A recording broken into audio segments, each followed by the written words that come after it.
The words hung in the air like a slap, sharp and irreversible. "My ex was better in bed than you'll ever be," he sneered. His face twisted in that ugly grimace I'd only seen once before, during a bar fight years ago. We were in the kitchen, the fluorescent light buzzing overhead like an angry hornet, casting harsh shadows on the cracked linoleum floor. The smell of burnt toast from our aborted dinner lingered, acrid and mocking. My hand froze mid-gesture, the wine glass I'd been about to hurl slipping from my fingers and shattering on the tiles, red liquid pooling like blood.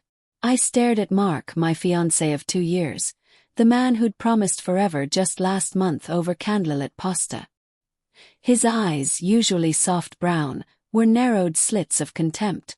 The fight had started small, a missed anniversary call, my jealousy over late nights at work, but it escalated like a storm, words flying like debris.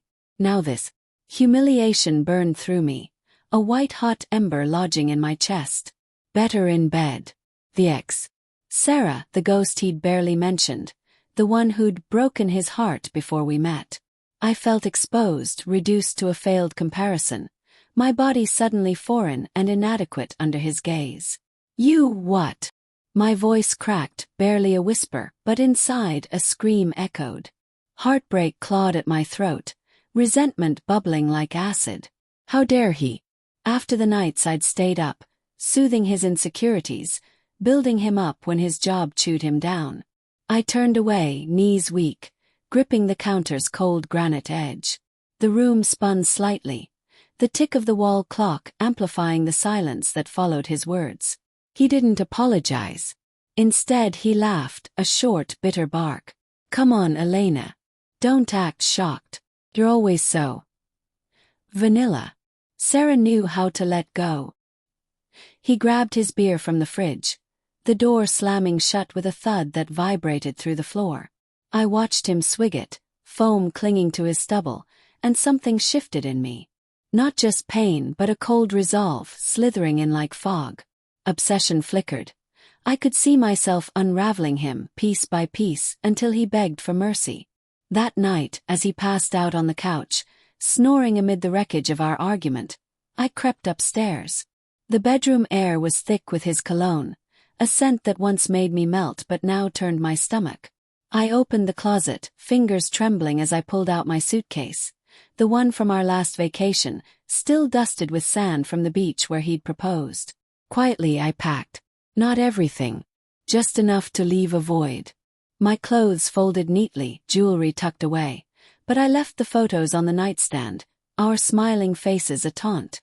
As I zipped it shut, guilt gnawed at me. Was I overreacting? Fights happened.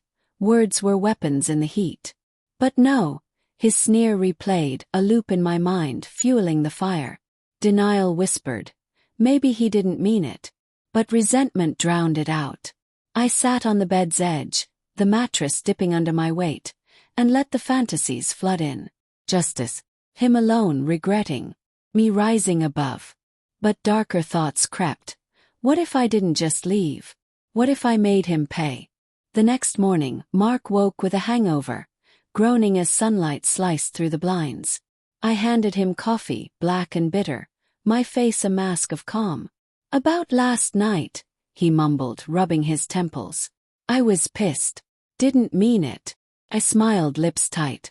"It's fine." But inside, fury simmered. Humiliation lingered like a bruise, tender to the touch. As he showered, steam fogging the bathroom mirror, I rifled through his dresser. That's when I found it. A hidden envelope tucked under socks. Photos. Not just any intimate ones of Sarah, dated recently. And a note. "Miss our nights. Call me." Betrayal hit like a gut punch, knocking the air from my lungs. He'd been cheating. All those work trips. The late texts he'd dismiss as spam. My hands shook as I photographed the evidence with my phone, the camera's click soft but satisfying. Obsession gripped tighter. This wasn't just words. It was deceit, layered and deliberate. I slipped the envelope back, heart pounding against my ribs. Doubt flickered, confront him. End it cleanly. But no. Cold resolve hardened. He'd humiliated me. I'd dismantle him. Over breakfast, eggs congealing on plates, our dialogue danced on eggshells. "You okay?" he asked, fork scraping porcelain. "Fine," I replied, voice steady. But my mind raced. How to strike? Subtly so he wouldn't see it coming. I imagined his face crumbling, the way mine had last night. Guilt tugged. Revenge made me know better, but resentment won. He deserved it. That afternoon while he napped I delved deeper. His laptop, password unchanged, my birthday the fool. Emails to Sarah. Elena's clueless. Can't wait for our weekend. Attachments, hotel receipts. My stomach churned, bile rising. Heartbreak twisted into something sharper. Obsession with payback. I forwarded them to my secret account, then deleted the traces. Fear prickled, what if he caught me? But the thrill overrode it. As days blurred I played the part. Affectionate touches, shared laughs. But inside planning consumed me. Moral conflict raged. Was this justice or madness? I stared at my reflection in the window, rain streaking the glass like tears, questioning. Yet, each memory of his sneer fueled me. Subtle hints emerged. I accidentally left his phone unlocked, Sarah's texts visible. He panicked, deleting them frantically when he thought I wasn't looking. Tension built like a coiled spring. At dinner one evening, candle flames flickering shadows on the walls, he said, "You're distant lately." His voice held a note of suspicion, eyes searching mine. I sipped wine, the tartness biting my tongue. Just tired. But my pulse quickened, he sensed it. Let him squirm. Nights grew restless. I'd lie awake, his arm heavy over me, resentment festering. Fantasies evolved. Not just leaving but exposing him at work to friends. His boss was strict. An affair could cost his job. Guilt surfaced, ruin his career. But then I'd recall the photos, the lies, and resolve stiffened. One evening, as thunder rumbled outside, rain lashing the windows, I confronted subtly. "Remember Sarah?" I asked casually, chopping vegetables, knife thudding against the board. He froze, beer midway to his lips. "Why bring her up?" "Just curious. You mentioned her in the fight." My tone was light, but inside rage boiled. He shrugged, but sweat beaded on his forehead. "Ancient history. Lies slick as oil." That night I packed more. Not clothes but leverage. USB drives with copied files. Hidden in my purse. The house felt oppressive, walls closing in with secrets. Doubt crept. Walk away clean. But no, the pursuit called intoxicating. As part one neared its peak, suspense thickened. He grew paranoid, checking his phone obsessively. I smiled inwardly, watching him unravel. The stage was set. The turning point came on a crisp autumn evening, leaves crunching underfoot as I walked home from work. The air smelled of damp earth and impending rain, streetlights flickering on like wary eyes. My phone buzzed, another text from him. "Where are you?" "Dinner's ready." Sweet almost, but I knew better. Inside our brownstone, the facade of normalcy cracked further each day. I'd been strategic. Small sabotages building like whispers. His keys misplaced, causing him to miss a meeting. Coffee spiked with salt, a petty jab that made him spit and curse. Each act fed my obsession, but guilt shadowed. Was I becoming the monster? Inner conflict tore at me. Heartbreak demanded justice, but doubt whispered of forgiveness. Well, he'd betrayed not just body but trust.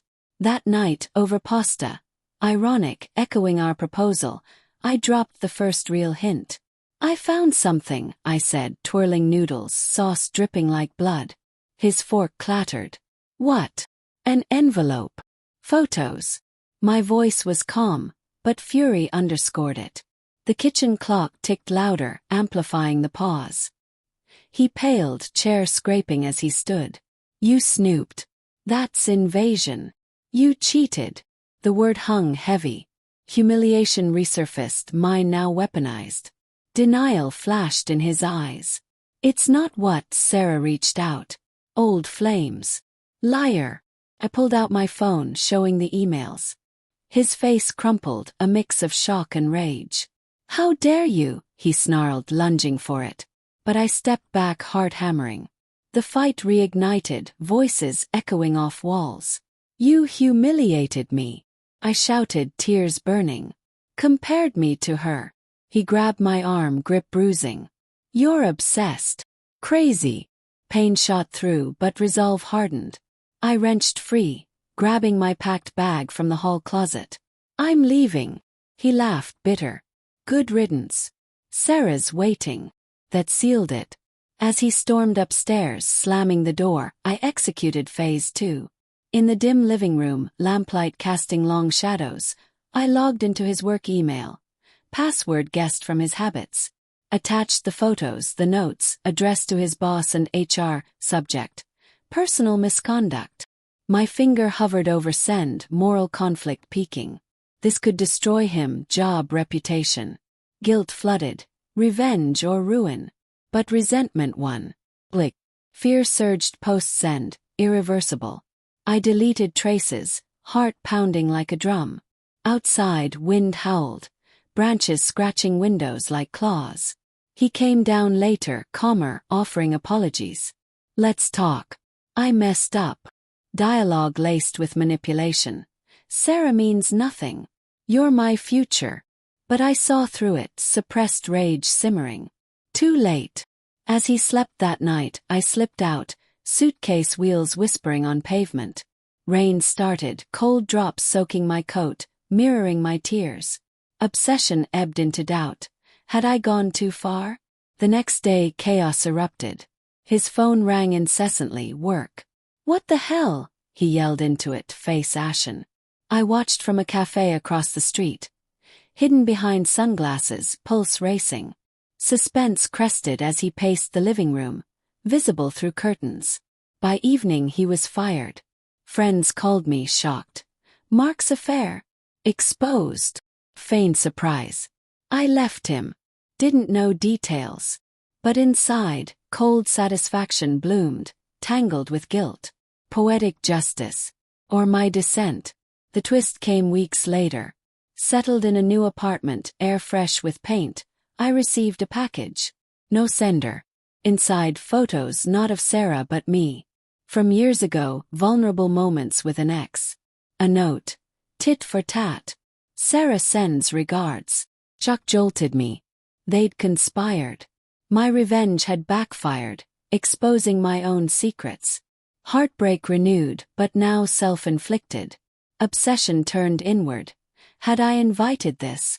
In the mirror, my reflection stared back, layered with regret. Revenge's price. Unexpected, shattering. The cycle continued, suspense unresolved, emotions raw forever. Word count, 5,000.